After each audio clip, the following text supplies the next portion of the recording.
ஒரு பாக்ஸர் மர்டர்ல வந்துட்டு அரசியல் கட்சிகள் சம்பந்தமா எப்படி அப்படிங்கிற முதல் கேள்வி வந்துச்சு. ரெண்டாவது வரும்போது பார்த்தோன்னா இது பெருசா இப்போ பேசப்படுறதுக்கு ரீசன் வந்து துணை முதலமைச்சர் அவரோட தொகுதி அது.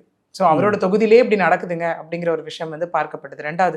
மூணாவது வந்துட்டு என்ன அப்படின்னா, ஏன்னா மற்ற ஒரு ஏரியாஸை விட நம்ம சொல்லுவோம் இல்லையா, அந்த போஸ்டிங்ஸ்ல இருக்க மினிஸ்டர்ஸ் எம்எல்ஏஸ் இருக்கட்டும், அவங்க தொகுதி வந்து கூடுதல் அதாவது ரொம்ப பாதுகாப்புகள் நிறைந்த இடமா இருக்கும் அப்படின்னு சொல்லப்படுது. அந்த இடத்துல தான் இந்த ஜனவரி 30ஆம் தேதி நைட்டு 12 மணிக்கு வந்து இந்த சம்பவம் நடக்குது. அதாவது பாக்ஸர் தனுஷ் அப்படிங்கிற பர்சன் 24 வயசு அவருக்கு. அவர் வந்து நிறைய நேஷனல் மெடல்ஸ் வின்னர் அவர் பாக்ஸிங்ல.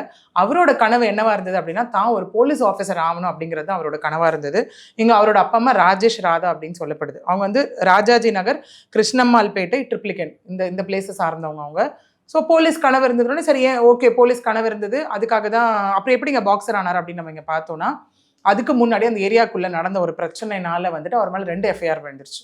2 எஃப்ஐஆர் விழுந்த காரணத்தினால இமீடியட்டாக வந்து அவர் அந்த போலீஸ்க்கு ப்ராசஸ் பண்ணிட்டு இருந்தார் இல்லை, அந்த விஷயங்கள் வந்து கொஞ்சம் நிறுத்தி வச்சுட்டு பாக்ஸிங் விஷயத்துக்குள்ளே அவர் வந்தார். சரி ஓகே பாக்ஸிங் அந்த ஏரியாவில் இருக்க பசங்க எல்லாருக்கும் வந்து சின்ன சின்ன பசங்களுக்கெல்லாம் பாக்ஸிங் ட்ரைனிங் கொடுக்கறது, அந்த மாதிரி விஷயங்கள் வந்து அவர் கொண்டு வரப்பட்டார். சரி ஓகே, ஒரு வேளை இவர் மேலே ஆல்ரெடி 2 கேஸ் இருந்ததுன்னு சொல்லி இந்த இடத்துல இருக்கு, ரெக்கார்டு இருக்கு. அதனால முன்பகை காரணமாக ஏதாச்சும் இவருக்கு மர்டர் நடந்திருக்குமா அப்படிங்கிற ஒரு விஷயம் இங்கே பார்க்கப்படுது.